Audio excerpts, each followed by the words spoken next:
When you really pay attention to all the smells in a day, not everything smells clean, you know? And we are attracted to our partners, our lovers, etc. because of scent. And it's not because they smell clean. Or when my kid comes home from, my girls play ice hockey. So when they come back and they're a little bit stinky, like I want that smell in my life because it's a memory. And I love embracing it as opposed to denying it.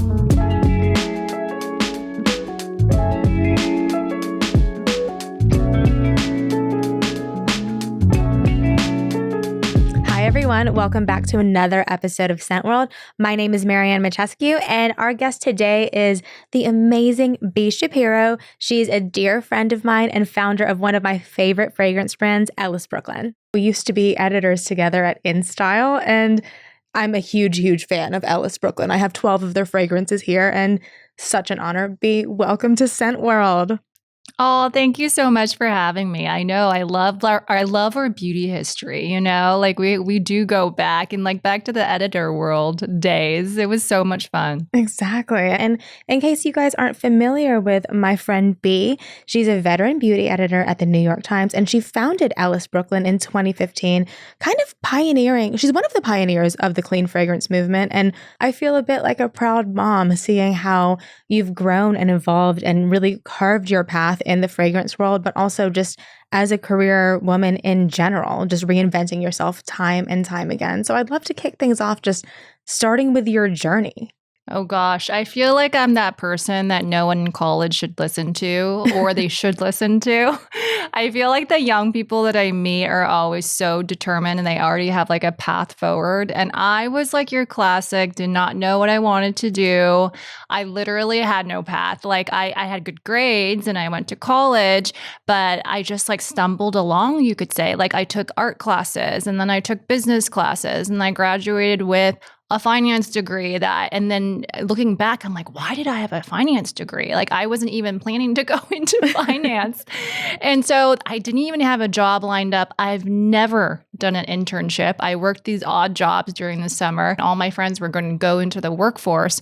And so I took the LSAT and then I was like, oh my God, I'm going to go to law school. So oh my gosh. Then I went to law school and you know what I realized later on is that I knew why I went. I went because I loved writing. I loved reading. I loved the idea of creativity with words, but that was not necessarily what law school was. Law school was this diligence. It definitely was about words, but it was this not very creative thing.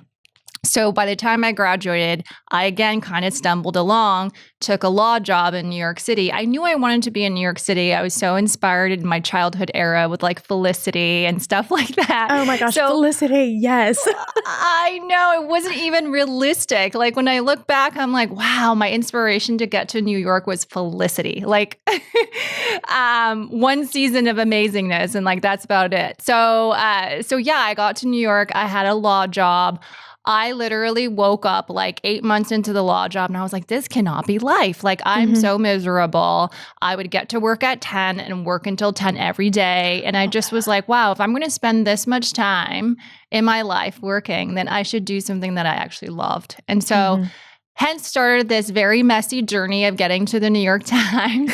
I always loved fashion. And so that's actually where I started first was fashion. And then I got into beauty just literally by luck. That's amazing. And I think just your journey is it underlines that growth and this career path doesn't always have to be linear. It can kind of go whichever way you want it, and you can be and do anything that you want. You kind of just have to want it bad enough and find a path towards where you want to be. Yeah. You know, when I look back, it was terrifying, but I think it's good to be able to make mistakes. And, you know, I think that coming from my background, I was an immigrant. So like I was an immigrant family, born in Taiwan, moved here when I was 5, or actually 3.5, but then I started school here when I was 5. And you know, I think that there is this like drive already. You're already hard on yourself. And so to take that leap was pretty crazy. And it was interesting because I remember when I told my mom, I told her over the phone and I thought she was going to get really mad. And I think by the time I was already 25. So she was like, Well, that's what you chose to do, you know? Mhm. Like, it wasn't this like big deal. Like, you're an adult. Yeah. It's going to be okay. Like, you go do and you try this thing. If it doesn't work out, like, Mhm. you go do something else. And so it was terrifying because I really didn't know where I was going to land, you know? Like, was I going to become a good journalist? Was I going to be a bad, you know, what was I going to cover? Like, it was really hard to get a job. I mean, I know you know this from your InStyle days. Those jobs are really hard to get. They're very competitive. Oh my gosh, there's like 3 editor jobs, you know, in fashion or in beauty or whatever. Yeah, it's that hustle and that bumpy period that people don't necessarily see on that perfectly curated feed where it's like, yes, accomplishments, but no, it took a lot of work to get there. And sometimes you have to be creative in how you come up with rent that month if that's really what you're going to do. So true. Paris Fashion Week, everybody should have these problems, right? I remember being so hungry. I used to cover backstage and like there would be no food for hours and hours and hours. And then like somebody would bring like, you know, craft services or something and be this like crazy flight like towards the food table. Yeah, it's really oh my gosh, glamorous. Backstage is a hustle, let me tell you, because I feel like you and I, when we were in covering beauty at Fashion Week, backstage, you're waiting around for these interviews. And then sometimes, like you said, there's not craft services. It's crowded, it's hot, and it can be so, I don't know, just really disorienting and it feels very stressful. But then when you walk away from it, it's like, wait, that was really cool. That was really cool. We got to interview the lead makeup artist for Michael Kors. That was amazing. It's so true. There is this makeup artist named Peter Phillips I met backstage eons ago. And I think he might have been with Estee Lauder then. But then he went to Chanel and then Dior. Or I don't know where he is even now.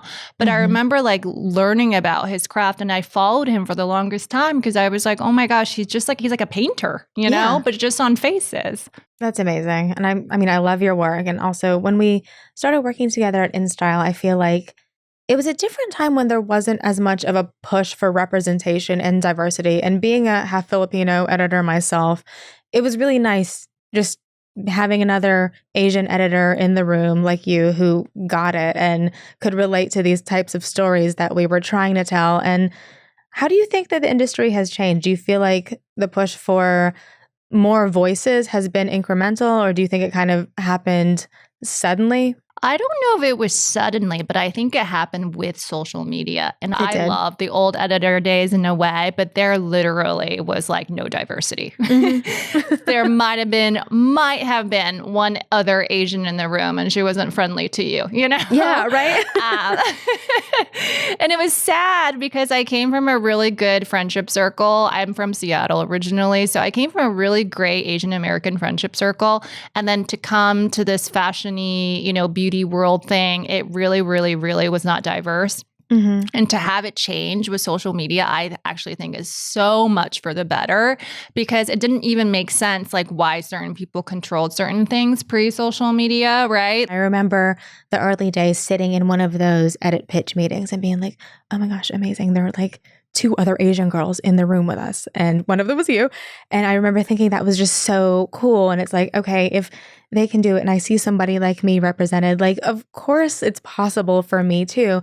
And then as time went on, people started becoming their own brands and showing these publications what they could do and rightfully getting these positions. It's like, there were more and more of us. And it's just so cool to see such a big Asian community online and reflected in a lot of editorial publications now. Oh, it's so exciting. I remember the early Michelle Phan days. Do you remember when she first came out with the YouTubes? Oh my God, she's amazing.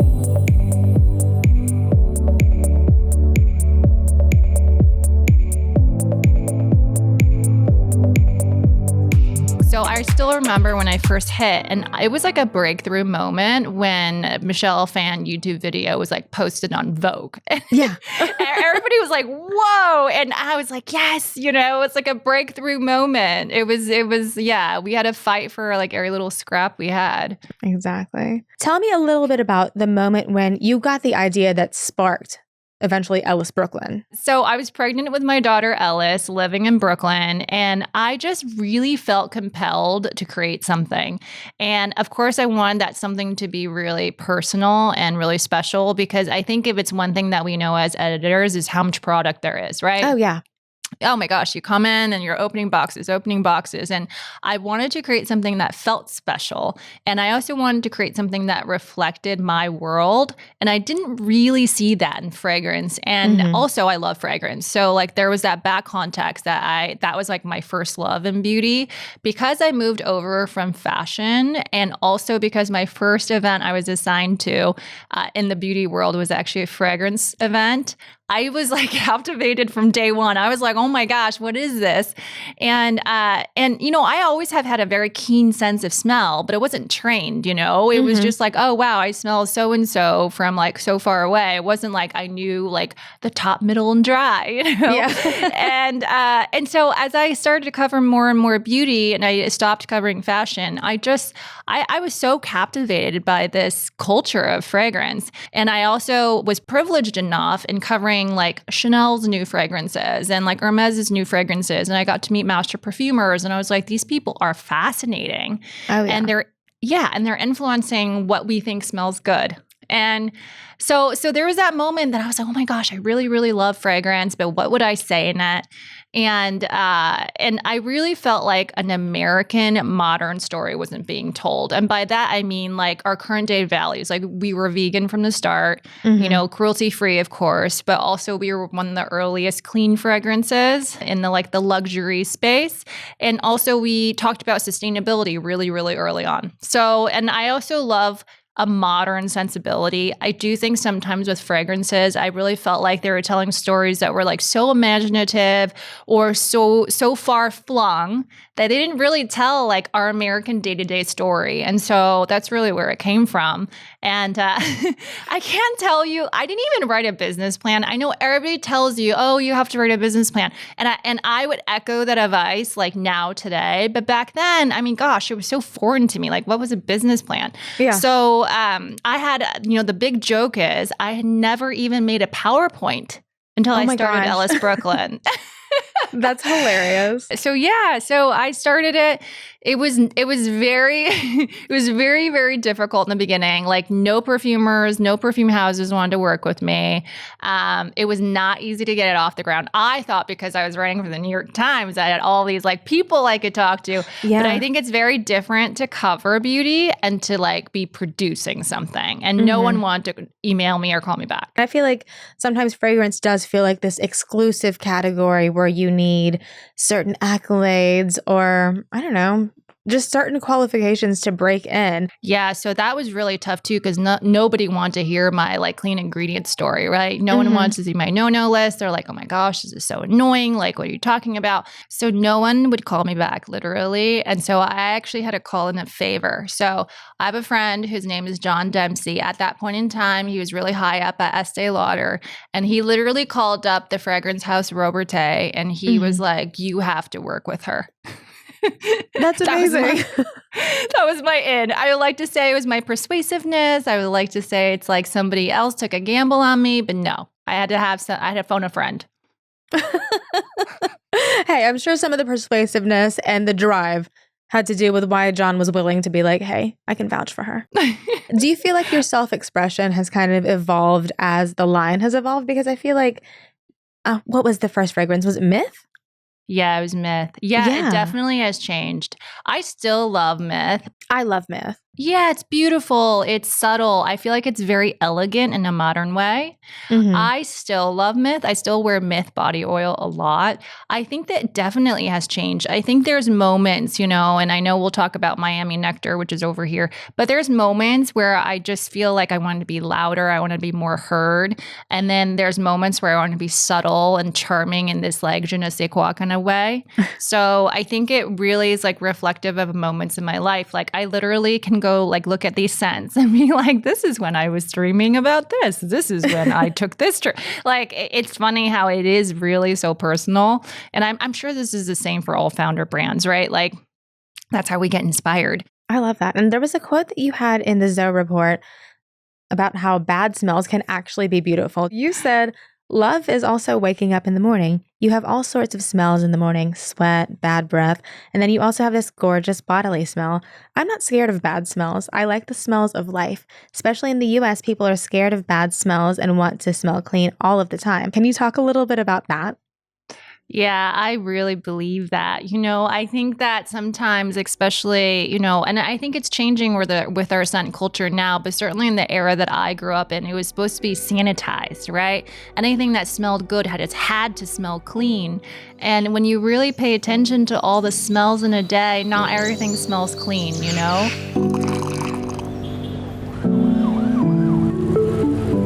And we are attracted to our partners, our lovers, etc. because of scent. And it's not because they smell clean. I know people want to think that when they spray on, certain deodorants and stuff, but it's actually their mix of their own musks, their own bodily odors.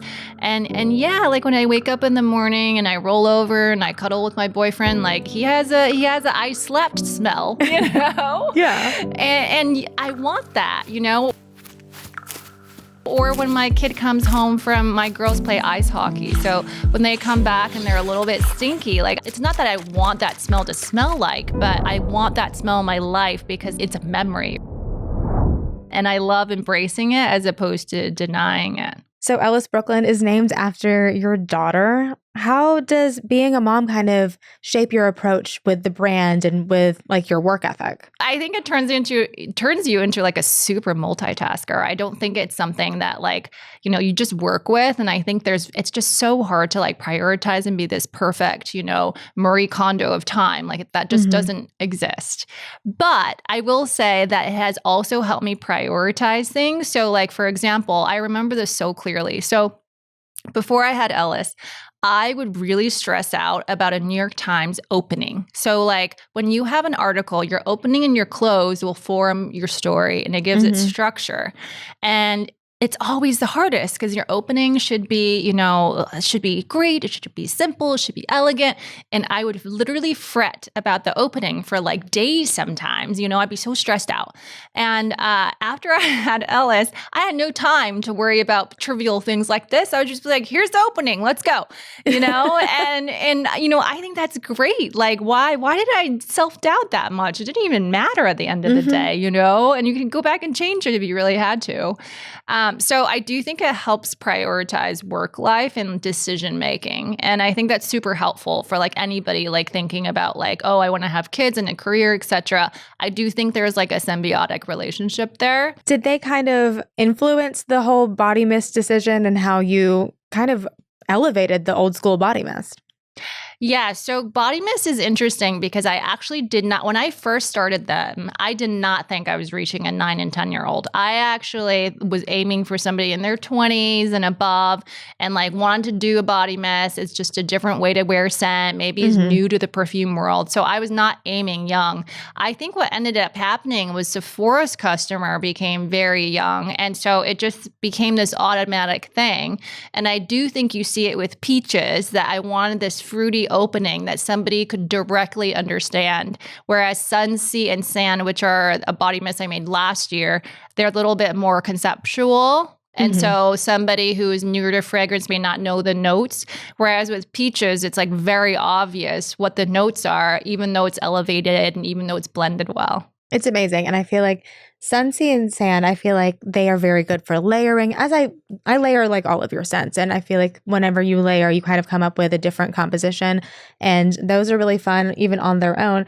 But Peaches, man, there was something just like that hit me in the nostalgic feelings as soon as I smelled that. Yeah, so Peaches was my teenage era. So Seattle in the 90s.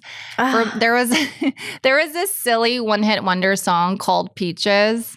I don't know if you know it. Peaches come from a can. They were put there by a man in a factory downtown. Yes. So that was like my own personal bridge to my own children because that was my time as a teenager. And I wanted to think about, okay, what did I want during that time? And so I wanted this nostalgic, almost like mall rat kind of like scent, but obviously taken to like today and to the level that I want. So I would love to dive into each of these. We have a few fragrances that we've pulled for you, and we're going to smell and react to them together. But before we kick things off, what do you think is the Ellis Brooklyn superpower amongst the other fragrances that are out there? I read this quote by Tiffany of Drunk Elephant, and she was saying, I don't even go look at competition because it can get me really, really confused and also stressed out. Yeah. And I've started to echo that a little bit. I'll still go into stores like after things come out and like really kind of just be like, oh, what are people doing?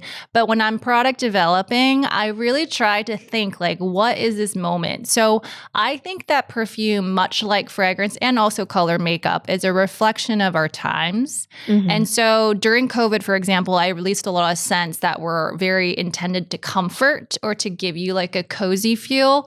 And also when we were coming out of COVID, I started making scents that were escapist, like going on vacation, going to far-flung places. So that's how I think about scent development. And that's how I also wanted my scents to reflect today. So I always say like our scents are modern, and modern is such a catchword. It's like everybody uses it. What does it mean?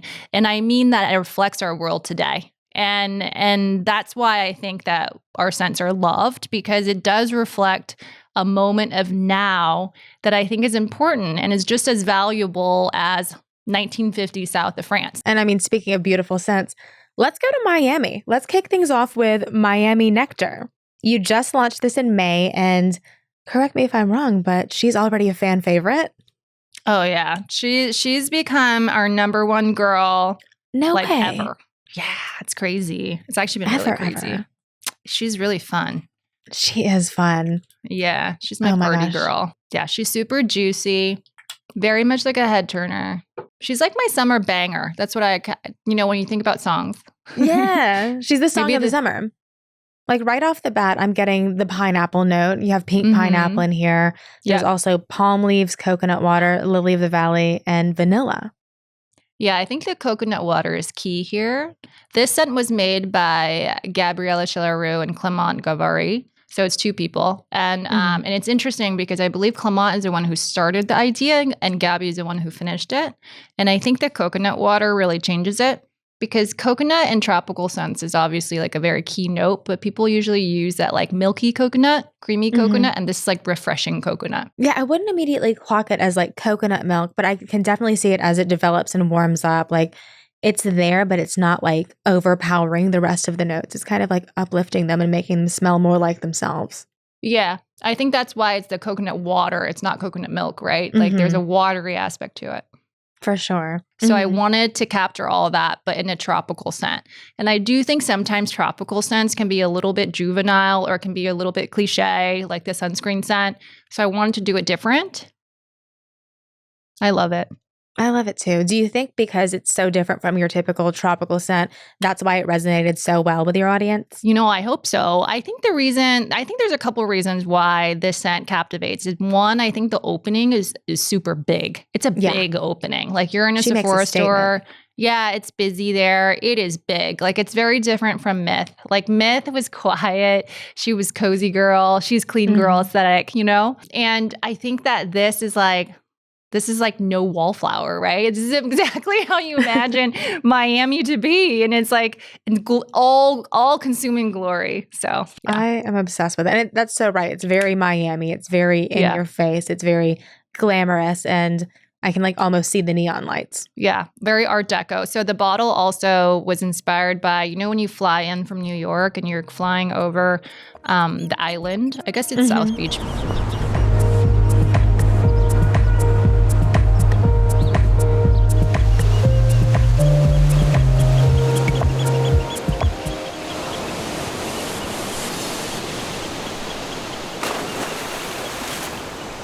That is so fun. It really does look like a pool. Yeah, because some people ask me, why didn't you make it pink? Because it's a pink pineapple scent, and that's why. I wanted it to look like those pools like in Miami. Oh, I love that. That's so creative. I would love to move on to Salt as well. I feel like Salt is such a good unisex scent. Like I love it. I love wearing it, but also my brother took a bottle of mine and he is obsessed with it. Yes, it's very unisex. Salt is with the perfumer Pierre Negrin. I adore him. His family, I love my perfumers. I really get to know them. And His family is legendary in Gras because they've been growing roses for generations and generations. And I always think he's very masterful at ingredient usage and also making sure something is very ultra smooth and sophisticated. He has that very sophisticated European palate. And I think salt is really unique.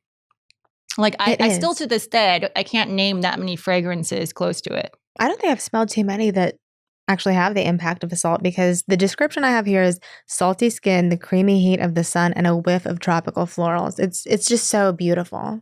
Yeah, so we were playing with the idea of, okay, you want an aquatic.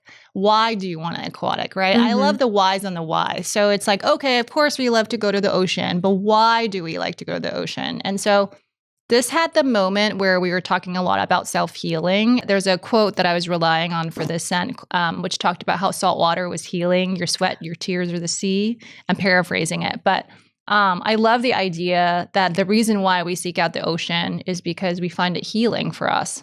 And so I wanted to capture that in a scent. I love that. What are some of your favorite ways to check in with yourself and just kind of give yourself that extra love if you've had a stressful day, like you were just at QVC and then had a marathon day the other day? Oh my gosh, that was yesterday. Yesterday was bonkers. I woke up at 4. I got to QVC in the morning, and then I rode back, and then I had my meeting, and then I saw my kid really quick, and then, and then went back and had meetings.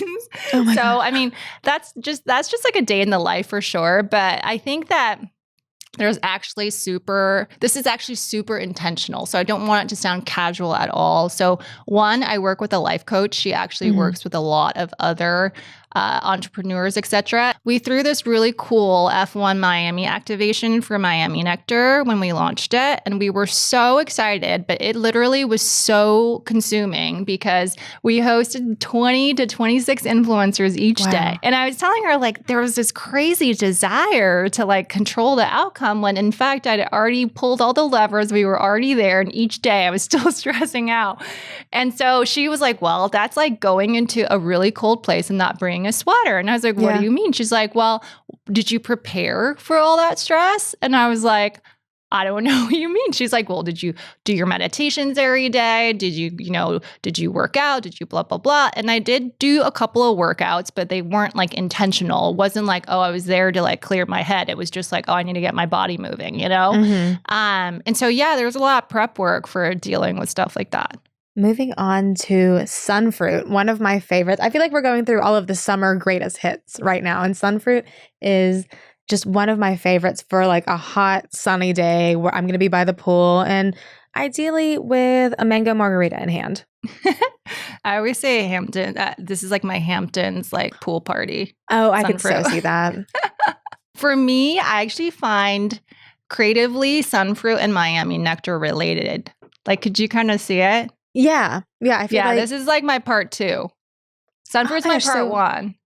So Sunfruit was the OG, and then Miami Nectar is her little sister. Yeah, louder little sister.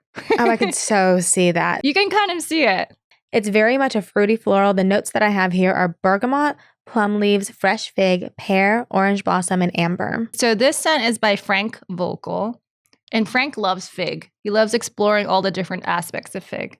And I think the cool part about how Frank does fig is that he understands, in which he has taught me to really understand as well, is that fig is fascinating. So fig has green notes, but then it has these really, really like over the top creamy notes that are like, whoa, like this is so, it feels R-rated, when you smell it. And so it just makes a fascinating scent because you can have this scent that is on the one hand very fresh, but on the other hand, super, super sensual. And I love the citrus aspect. And I also like that we use slightly different fruits. Sometimes with fruity florals, you can get into that red fruit era really quickly. And there's nothing wrong with that. It's just that there's a lot of great fruity florals out there already that use like the red fruits. And I mean, I wouldn't have thought that fig was one of the hero ingredients in this, but you're definitely using it in a different way because I kind of always smell fig as this bright green note. But this is like, this is jammy and decadent, and she's a lot of fun. Yeah, I wanted to. So Sunfruit, at the end of the day, I think she's really well done, but she's not as loud as Miami Nectar. So I kind of wanted to have like they're related though. They're cousins, or sisters, like you said. So I would love to move on to One of my personal favorites, Florist. So Frank Vogel also did Florist. And I love the opening of Florist. I think it's so beautiful, especially like for a floral. Sometimes florals can get very, very dainty, like very ladylike. And I feel like Florist is not that. I feel like Florist is like very confident, bold, but still pretty.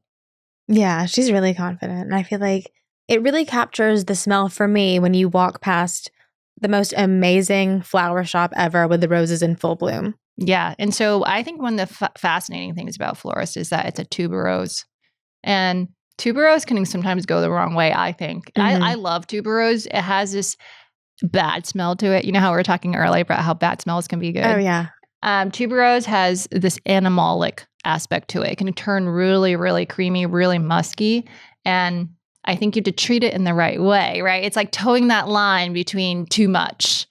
Yeah. And I read, I don't know, maybe clock me on the facts that are specific here, but I read that tuberose was such a seductive, sensual note that it was banned in like the 1700s. Yeah, it was.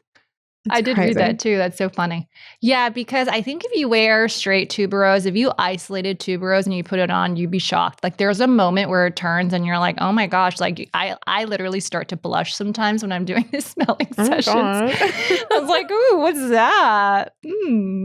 And Florist won an Allure Best of Beauty 2023 award. Congratulations. Yes, thank you. Salt won too, but I think Salt was earlier. I mean, it definitely was earlier. I just don't remember the year. Yeah, I remember it came out with Salt and Sweet, and I loved wearing those layered and rotating the two of them. Yeah, I love Sweet. I feel like Sweet got lost in the fold with Salt. But the funny part was when they launched, I thought Salt was going to be the one that like people didn't understand. And I thought Sweet would be the bestseller. And it's like really the other way around. That's so funny. It's such a unique fragrance. Its name is Sweet, so that implies like a gourmand type of formulation, but it's not really that at all. I was playing with the idea of gourmand. So when I released Salt and Sweet, I was talking about the ideas of why we want something that tastes like something in our scent. And if we are going to talk about sweet fragrances, which is the majority of gourmands, then we also need to talk about salty. And so then I asked, I was asking the questions like, why salt? And I came to the conclusion that salt is really this healing thing. For sweet, I wanted it to be this like light going into that superfood like, but not really. Because I do think when you're too close to food, you can really run into that body care kind of smell. And if that's what you're going for, that's totally fine. But I think in fine fragrance, you kind of have to toe the line between this photorealistic food situation. It smells not exactly dessert-like, but a dessert adjacent. Like it's a fancy girl with a little bit of marshmallow that's been torched. Yes, it's still sophisticated. I think, like I said, that you have to be really careful, especially if you start launching body mist, to think about what's a body mist and what's a eau de parfum. And I think body mist, you can be more literal, right? Like you can smell more like a dessert. You can smell more like a fruit. You can just be like really direct about it. But I think in fragrances, of course you want people to understand what you're creating, but I also think that's really important to like take it to another level, because then why are you paying the higher prices, and why are you going after the deeper concentrations and stuff like that? For sure. I would love to speak about Dear Sky. So Dear Sky. So I have a second daughter. My first daughter is Ellis. My second daughter is Sky. And Sky can read now. And she has been asking me for years on why she doesn't have anything. Oh my gosh.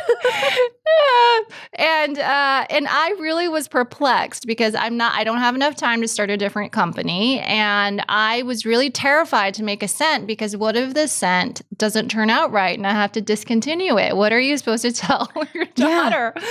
Yeah. So it actually took me years to make this. And so I'm super, super excited about it. So Sky is my wilder woman. She is just a wilder child. She is a very bold. She started riding horses. She just is like a bigger, bolder personality. If you think about the history of the U.S., it really was this idea of the American West with like ranches and horses and that kind of thing. And so I was really inspired by that. And I wanted to think about that moment when it's so hot outside, like it is now, and the sun is setting, and you have that sort of desert light. And so that's why the bottle's iridescent. I do think sometimes you see, you know, scents that are inspired by the American West, but they always have like leather in it. And they always have, you know, these like sort of like tropes almost of like what the American West is supposed to be. But that's not what people actually want to do. They want to feel refreshed, right? Because it's been this like dusty, dry kind of day. And so Dear Sky has a very fruity opening. It's this really lovely honeydew, strawberry leaf, and floral opening. It has peony and tuberose as well. And it's just super, and it's a little bit sweet on the opening as well. And I can't wait for you to smell it. Oh, I'm so excited. Kind of a loaded question, but being the beauty expert that you are as an editor and also like actually crafting your own beauty products, what do you think you want to teach your daughters about beauty? What does it mean to you? You know, that has actually been a really big topic with Ellis because she is hitting that tween moment where some of her friends will show up at a birthday or a hockey match even, and they'll unzip their little bags and they pull out their little Sol de Janeiros and lip balms and stuff like that. And this generation is really, really Sephora-tuned. Like they know, they go in, they know all these brands. It's super fascinating. And I just keep saying, you know, it's for fun. And I also try to tell them that, you know, looks are nice to have, but it's not the end all be all, like to be pretty, you know? I do think that's like the eternal thing of little girls is to be pretty. Which I guess has been drilled into us since who knows when. But it was an interesting question. When I was talking to an Uber driver one time on my way somewhere, he asked what I was doing. I was like, I'm a beauty editor. I work for a beauty company as well. And he was like, well, what does beauty mean to you? And it was very much in line with what you were saying. Like, it's an extension of your creative expression. And I think beauty is very much when you feel your most confident self, when you feel like, okay, I have this fierce cat eye on and nobody can tell me anything about myself. Yeah, I like to tell them, you know, it should be things that make you feel good, but there's a fine line, right? Because, you know, for some people, feeling good is getting a lot of procedures on their face, you know? For sure. But yeah, I think that, you know, you can't stop. What I realize having little girls is you can't stop society, right? Society is going to keep on going. And as much as I want to protect them, you know, there are things that I can do, which is just like, this is fun. And this, you know, this is mom with her lashes and this is mom without her lashes. You know, it's all good. Like, it's all fine. So I just really try not to hide anything. You know, I don't try to put anything behind, you know, some drapes or anything like that, that I'm just coming out looking beautiful today and they don't know what happened. Like they literally see like, you know, mom wore her eyelashes today and that's why she looks good, you know, and tomorrow she doesn't. That's why she looks sleepy. And like literally that's okay. And it's like, I'm not going to sit there and be this super high maintenance person all the time. And that there's moments where you get dressed up and it's super fun and it's an activity and it just can't be like the world we revolve around. So yeah, it's been fun talking to them because I love beauty. And so it's cool to see it through their eyes too. I think especially with the culture of being so online, being what it is today through their eyes. So I would love to move into our scent connection portion of the episode, which is our rapid fire segment. Fragrance has an incredible power to influence how we feel. And in this segment, I'm going to ask you about specific moments or feelings. And I would love for you to share the fragrance notes or specific ingredients that come to mind if you were to bottle this emotion. Ooh, all right. Bring it. Okay. You ready to go? What was your first day practicing law? What would that smell like? Paper. You know, there's like an interesting paper note. There's two types of paper notes. There's the one that's like reconstructed, and then there's a really interesting papyrus note that's like super dark and smoky. Yeah, and you know, Diptyque made a really cool paper scent, like L'Eau Papier. And it's interesting because a lot of the paper note is actually constructed from orris. Orris gives this like papery, powdery vibe. Oh, wow. Orris really has that range. People don't talk about it enough. It's one of the most expensive ingredients in perfumery too. Okay. So the smell of snow after first immigrating from Taiwan. Ooh. So I distinctly remember that. And I remember that I love that wet snow smell, you know, like that first snow smell. That's what I think of. I also think of cedars because I grew up in Seattle. And so that was like my first memory is really that like wet snow plus cedary kind of like damp. I went hiking kind of smell. And then the night before you launched Ellis Brooklyn, what would that smell like? Ooh. Well, one of my favorite parts about Myth is musk. And there's a white musk in there. That's what it would smell like to me. Because I have probably doused. You guys will laugh, but my very first shipments were out of my Williamsburg apartment. Like it was a walk up, and I'd walk down the product to put on these freight trucks for the retailers, and so my whole house smelled like Myth. Oh, that's amazing. I bet it all comes back to you when you smell it. You're like, I can smell my walk up apartment. Yeah, totally. And to wrap things up, what would enjoying a lazy Sunday with the girls smell like? One of my favorite notes that I always talk about is sunshine on skin. And, what is that, right? Like it could be 10 million things. And normally when I think about that, I think of that there's all these different types of musks that people don't know. And I think of that warm, sunshiny kind of musk. And normally it's a blend of a musk plus something else. But that's one of my favorite references. I love that. The girls are in everything you do. Yeah. I mean, when are you not consumed if this is your life, right? Exactly. Yeah. Well, B, thank you so much for taking the time to speak with us today. I have had so much fun just catching up with you and learning about this storied history behind one of my favorite fragrance brands ever. I guess just to wrap things up, I do have a closing question for you. Being the very accomplished career woman you are and having had so many lives and so many different jobs, what are 3 things somebody should do if they want to find and follow their passion in the way you have? I think one is you actually have to figure out what you like. Mm-hmm. And I think that's the biggest question, right? I think many of us don't either take the time or find the time, etc. And that's something that is actually the real risk, I think I get asked a lot oh, wasn't it a huge risk to start a company? Yes, it is. But actually the larger risk is to get to know yourself. And I know I very much sound like therapy right now, but I really believe that because, it's scary to get to know yourself. Yeah. If no one was in the room and no one was laughing at you and you had to tell no one, what is it that you actually wanted to do? And so that's what brought me to the New York Times job. So number one is actually get to know deep, deep, deep down. And it takes a certain level of bravery to do that. So take your time, right? Mm-hmm. And then 2 is, I think, don't forget, and I think this is something that a lot of founders say, but I do think it's really important, is don't forget to surround yourself with people that actually support you. Yeah. I think it's really important to really check yourself and be like, wow, is this person actually good for me? And this person might be fun, but really, are they additive? Mm-hmm. Because our time is really, really limited, and it doesn't matter if you're 20, it doesn't matter if you're 40, right? So I would definitely say really respect yourself, your time, who are you spending your time with? And then the last one is, I know this is not a popular opinion, but I also think relax.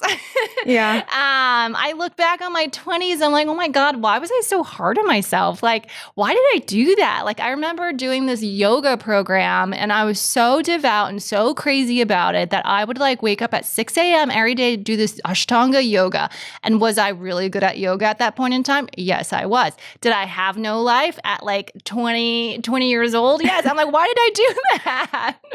It wasn't chill out, it'll be okay. Enjoy it more than be crazy about something because I just think it's too much when you're so hard on yourself. V, thank you again. This was the best day ever with you.